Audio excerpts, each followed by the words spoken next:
Bab 6. Teori Chaos bagian kedua.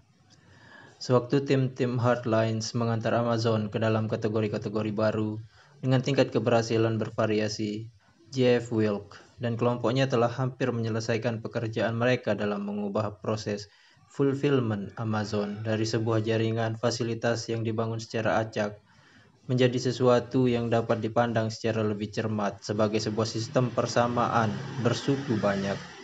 Seorang pelanggan mungkin memesan barang sampai setengah lusin, maka perangkat lunak perusahaan itu akan dengan cepat memeriksa faktor-faktor seperti alamat pelanggan, lokasi barang di fulfillment center, dan waktu paling lama untuk pengiriman di berbagai fasilitas di seluruh negeri. Perangkat lunak itu selanjutnya akan mengambil semua variabel tadi dan menghitung baik cara paling cepat maupun paling mahal untuk pengiriman barang-barang itu.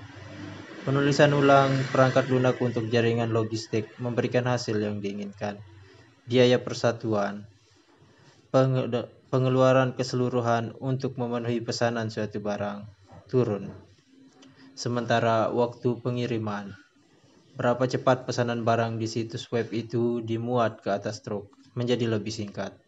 Setahun setelah rapat di Burnley, click to ship time, jeda waktu dari saat pemesanan sampai barang dikirim, untuk sebagian besar barang di FC perusahaan itu dapat ditekan sampai minimal 4 jam. Berkurang banyak dari waktu minimal 3 hari ketika Wilk baru mulai membenahi perusahaan itu. Standar untuk industri e-commerce pada masa itu adalah 12 jam. Kemampuan Amazon mengirimkan produk-produk secara efisien dan menawarkan waktu penyampaian yang tepat kepada pelanggan memberikan perusahaan itu sebuah keunggulan dari pesaingnya, terutama eBay, yang menghindar sama sekali dari komponen bisnis ini. Fulfillment adalah tuas yang telah diinvestasikan oleh Bezos, dan ia mulai menggunakannya untuk mengarahkan strategi. Pada 2002, perusahaan itu menawarkan pilihan kepada para pelanggan dengan tambahan biaya agar barang dapat disampaikan dalam sehari, 2 hari, atau 3 hari. Tim bisnisnya menyebut pilihan-pilihan itu jalur cepat atau kiriman cepat, dan membangun proses yang terpisah untuk pesanan-pesanan itu. Di lantai kerja FC, barang-barang tersebut diproses lebih cepat di mesin-mesin pemilah Chris Plant dan menjadi yang pertama dikirimkan kepada bagian pengemasan dan truk yang menunggu di pelataran. Perusahaan meningkatkan kemampuan ini secara bertahap, menekan lama proses untuk pengiriman esok hari menjadi 45 menit sebelum truk terakhir meninggalkan fulfillment centernya. Pengiriman melalui ekspedisi jelas mahal, baik bagi pelanggan maupun bagi Amazon. Tetapi situs web yang memiliki kemampuan itu akan menerima dividen strategis yang sangat besar. Pada 2004, seorang insinyur Amazon bernama Charlie Ward menggunakan sebuah program usulan karyawan bernama Idea Tool untuk mengajukan sebuah usulan. Super Safer Shipping, menurutnya, ditujukan kepada para pembeli yang lebih berfokus pada harga, tidak begitu mempermasalahkan waktu pengiriman. Mereka seperti para pemakai jasa penerbangan yang membayar lebih murah karena mereka tidak terburu-buru harus pulang Sabtu malam. Barang-barang pesanan mereka dimuat ke truk kapan saja ada tempat untuk barang itu, mengurangi biaya pengiriman secara keseluruhan. Mengapa tidak menciptakan sebuah jasa untuk tipe pelanggan yang berlawanan, kata Ward. Sebuah klub pengiriman kilat bagi pelanggan-pelanggan yang merasa waktu sangat penting, namun tidak peduli soal ongkos yang harus dibayar. Ia mengusulkan agar cara kerjanya seperti sebuah klub musik dengan iuran bulanan. Musim gugur itu, karyawan-karyawan menunjukkan minat yang cukup besar untuk mendukung usulan Ward, sehingga usulan itu menarik perhatian Bezos. Langsung terpesona oleh gagasan itu, Bezos meminta sebuah kelompok yang meliputi Vijay Ravindran, kepala bagian sistem pelayanan pesanan Amazon, untuk menemuinya pada suatu hari Sabtu di sebuah rumah perahu di belakang rumahnya di Madinah. Bezos terkesan terburu-buru sewaktu membuka rapat itu, dengan mengatakan bahwa klub pengiriman itu sekarang menjadi prioritas tertinggi. Ini sebuah gagasan yang besar, katanya kepada kumpulan insinyur itu. Ia meminta Ravindran dan Jeff Holden untuk membentuk sebuah tim SWAT terdiri atas belasan orang terbaik dan mengatakan kepada mereka ia ingin program itu siap saat pengumuman laporan pendapatan berikutnya. dalam bulan Februari, hanya beberapa minggu sesudahnya. Bezos mengadakan rapat dengan kelompok itu, yang meliputi Charlie Ward dan Dorothy Nichols, yang belakangan akan menjadi eksekutif Kindle yang cukup lama, setiap minggu selama 2 bulan berikutnya. Mereka merancang penawaran pengiriman 2 hari, dengan memanfaatkan kemampuan kelompok Wilk mempercepat penanganan tiap barang di semua fulfillment centernya.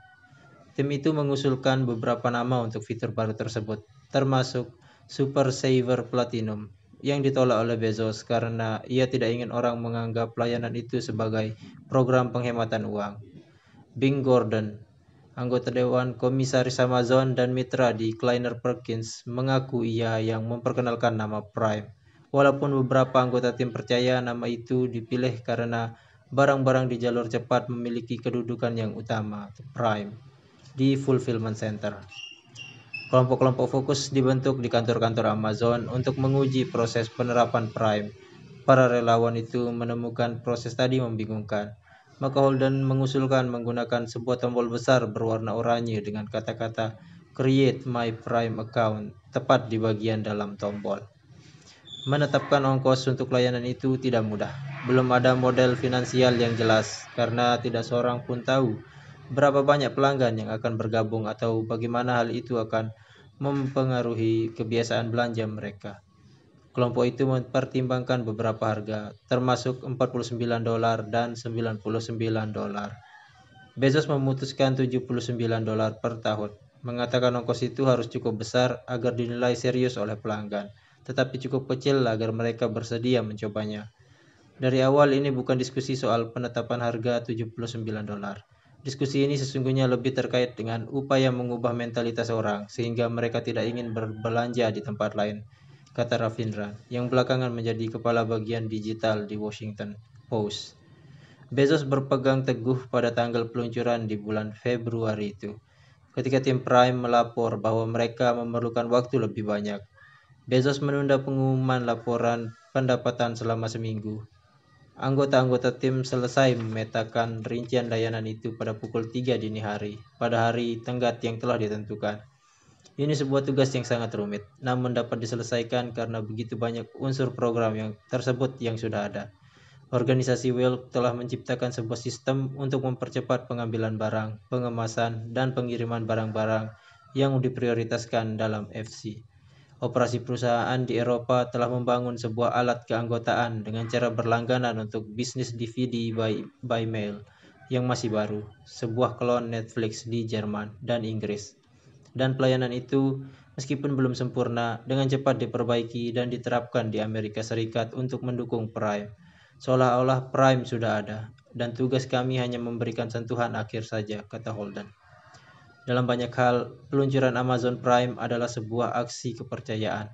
Perusahaan hampir tidak memiliki landasan yang konkret tentang bagaimana program itu akan berpengaruh terhadap pesanan, atau kemungkinan pelanggan berbelanja di kategori-kategori lain di luar media.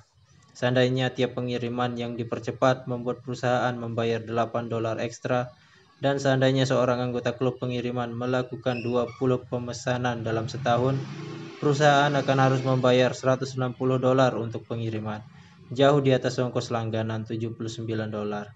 Pengoperasian layanan itu mahal dan tidak ada cara yang jelas untuk memastikan tercapainya balik modal.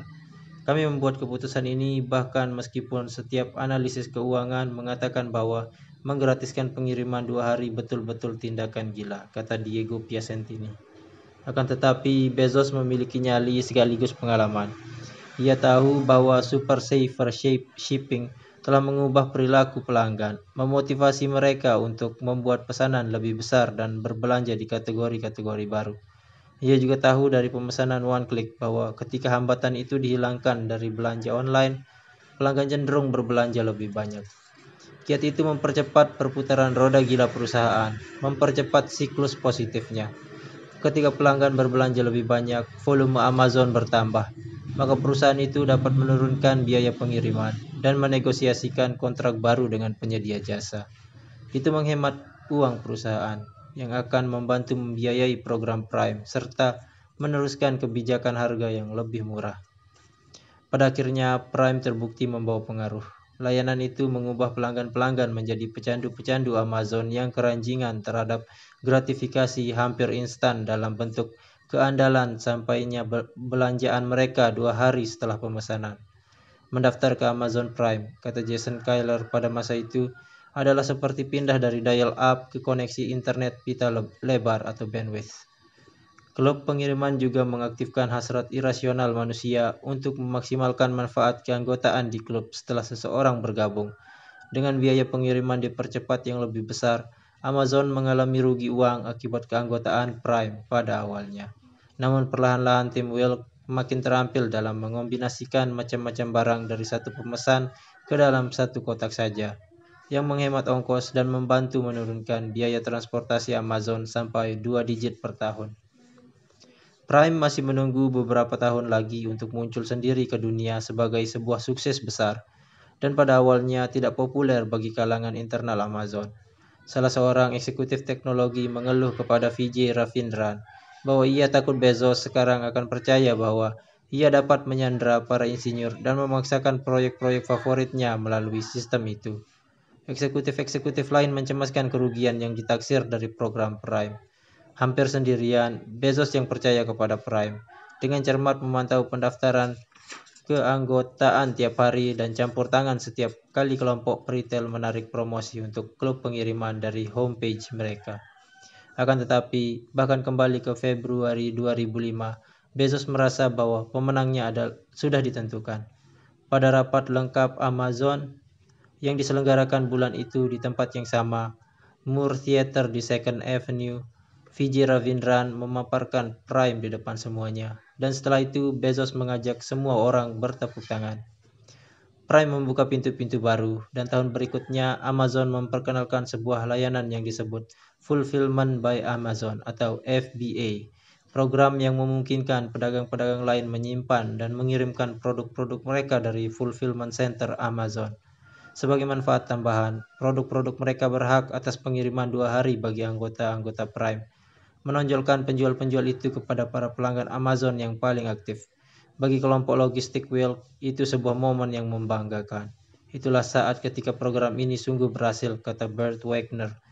Kami telah membangun layanan yang begitu bagus sehingga orang bersedia membayar kami untuk menggunakannya. Maka ketika Bezos memanggil Wilk untuk membahas operasi itu pada akhir 2006, Wilk terkejut saat mendengar bahwa musim liburan itu akan menjadi yang terakhir baginya di dunia logistik. Bezos ingin Wilk memimpin seluruh divisi retail perusahaan itu di Amerika Utara, dan Wilk ditugasi mencari penggantinya sendiri. Wilk merasa bahwa kemajuan Amazon di semua FC-nya sudah mencapai tataran mendatar. Maka alih-alih mempromosikan eksekutif-eksekutif bawahannya di logistik Amazon, yang semuanya telah terbentuk oleh dogma Six Sigma seperti dirinya sendiri, Wilk mencari seseorang yang memiliki pendekatan baru dan pengalaman internasional tambahan. Pencarian itu mengantarnya kepada Mark Onetto, seorang mantan eksekutif General Electric yang memiliki aksen Perancis kental dan berbakat bercerita dengan penuh semangat. Di bawah pengawasan Onetto, para insinyur sekali lagi menulis ulang perangkat lunak Amazon dan merancang sebuah sistem komputer bernama Mechanical Sensei yang menyimulasikan seluruh proses pemesanan di fulfillment center Amazon dan memprakirakan di mana FC baru harus ditempatkan supaya bisa seproduktif mungkin. Onetto juga menggeser fokus Amazon ke proses manufaktur yang ramping, sebuah falsafah manajemen lain yang berasal dari Toyota, dan bertujuan meniadakan limbah serta mengadakan perubahan-perubahan praktis di lantai kerja. Konsultan-konsultan Jepang kadang-kadang datang untuk bekerja sama dengan Amazon, dan mereka begitu tidak terkesan, bahkan cenderung merendahkan, sehingga karyawan-karyawan Amazon menjuluki mereka insultan. Meskipun Amazon sangat fokus pada perangkat lunak dan sistemnya, ada sebuah unsur penting lain dalam sistem distribusinya. Pekerja-pekerja berupah rendah yang bekerja di situ. Selama pertumbuhan Amazon dalam dasawarsa itu, perusahaan itu merekrut puluhan ribu tenaga tidak tetap tiap musim liburan, dan biasanya mempertahankan kira-kira 10 hingga 15% dari mereka. Para pekerja berketerampilan rendah ini yang harus bekerja keras demi upah 10 hingga $12 per jam yang sulit didapatkan di tempat lain di sekitar situ, merasa bahwa Amazon termasuk majikan yang agak kejam. Pencurian merupakan masalah yang selalu ada. Sewaktu FC-nya menyediakan barang-barang yang mudah disembunyikan seperti DVD dan perhiasan, maka perusahaan melengkapi semua FC-nya dengan pendeteksi logam dan kamera-kamera keamanan dan akhirnya menyewa jasa keamanan dari luar untuk mengawasi fasilitas-fasilitas itu. Mereka dengan tegas memandang semua orang sebagai sosok yang berpeluang mencuri dari mereka, kata Randall Krause, seorang karyawan tidak tetap yang bekerja di FC Fernley pada 2010. Saya tidak menanggapinya secara pribadi karena barangkali banyak orang yang memang mencuri. Amazon mencoba memerangi pelanggaran karyawan menggunakan sebuah sistem poin untuk memantau bagaimana mereka bekerja. Datang terlambat menyebabkan seorang karyawan kehilangan setengah poin. Tidak datang sama sekali membuat mereka kehilangan 3 poin. Bahkan izin karena sakit membuat seseorang kehilangan 1 poin. Seorang karyawan yang mempunyai 6 poin angka buruk itu akan dikeluarkan. Mereka menjabarkan yang mereka harapkan, dan jika Anda tidak berhasil memenuhi harapan itu, sudah ada orang lain yang akan mengambil pekerjaan Anda, kata Krause. Mereka tidak akan memberi Anda kesempatan kedua. Selama bertahun-tahun, serikat pekerja seperti Teamsters dan United Food and Commercial Workers berusaha mengorganisasikan sesama pekerja di semua fulfillment center Amazon di Amerika Serikat, menyebar brosur di pelataran parkir dan kadang-kadang langsung ke tempat tinggal para pekerja. Eksekutif-eksekutif logistik Amazon dengan cepat menanggapi kampanye-kampanye tersebut dengan memenuhi karyawan-karyawan dan menemui karyawan-karyawan dan mendengarkan keluhan-keluhan sampai menegaskan bahwa upaya-upaya melalui serikat pekerja tidak akan dilayani. Besarnya angkatan kerja Amazon serta kenyataan bahwa tingkat keluar masuk karyawan begitu tinggi di semua fulfillment center menjadikan sulit sekali bagi siapapun untuk mengorganisasikan sesama pekerja. Informasi paling akhir, pada 2013, para pekerja di 2 FC Amazon di Jerman melakukan pemogokan selama 4 hari, menuntut upah dan tunjangan yang lebih baik. Perusahaan menolak berunding dengan serikat pekerja. Serikat pekerja sendiri mengatakan keterkaitan dengan sebuah hambatan lain. Ketakutan karyawan atas pembalasan oleh perusahaan. Pada Januari 2001, perusahaan itu menutup sebuah pusat layanan pelanggan melalui telepon di Seattle sebagai bagian dari upaya penghematan yang lebih besar. Amazon mengatakan penutupan fasilitas itu tidak terkait dengan kegiatan serikat pekerja sebelumnya, tetapi serikat pekerja yang terlibat tidak begitu yakin. Alasan nomor satu yang menghalangi pembentukan serikat pekerja adalah ketakutan, kata Rennie Sawade, seorang juru bicara Washington Alliance of Technology Workers. Karyawan-karyawan takut mereka akan memecat Anda, bahkan walaupun secara teknis itu melawan hukum. Anda sendiri yang harus berjuang mendapatkan pekerjaan Anda kembali kalau mereka betul-betul melakukannya. Amazon sering harus berhadapan dengan sesuatu yang bahkan lebih tidak dapat diramalkan daripada pencurian, pembentukan serikat pekerja, atau kemangkiran di fulfillment centernya. Cuaca. Manajer-manajer perusahaan dengan cepat belajar bahwa mereka tidak mempunyai pilihan selain memasang penyejuk udara di fulfillment center pertama mereka di Phoenix, daerah dengan musim panas yang brutal. Tetapi mereka berhemat di daerah yang beriklim lebih dingin. Sebagai gantinya, manajer-manajer fulfillment center mengembangkan protokol-protokol untuk mengatasi gelombang panas. Kalau temperatur melonjak lebih dari 38 derajat Celcius, yang sering terjadi selama musim panas di daerah Midwest, istirahat pagi dan sore ditambah 5 menit dari yang biasanya 15 menit. Dan perusahaan itu memasang kipas angin serta membagikan Gatorade secara cuma-cuma. Langkah-langkah ini nyaris terkesan luar biasa tidak memadai, dan memang begitu kenyataannya. Pada 2011, Morning Call, sebuah surat kabar Allentown, menerbitkan sebuah artikel tentang buruknya kondisi kerja di 2 fulfillment center Lehigh Valley selama gelombang panas brutal musim panas itu. 15 pekerja menderita gejala-gejala yang terkait dengan panas dan diangkut ke rumah sakit setempat. Seorang dokter gawat darurat menyerukan agar pemerintah federal menyatakan lingkungan kerja itu tidak aman, dengan rincian yang mengejutkan banyak pembaca dan dianggap sangat kejam oleh pelanggan-pelanggan Amazon. Surat kabar itu mencatat bahwa Amazon menyewa sebuah perusahaan ambulans swasta untuk menyediakan para medis di luar FC itu selama gelombang panas, siap menolong karyawan ketika mereka tumbang.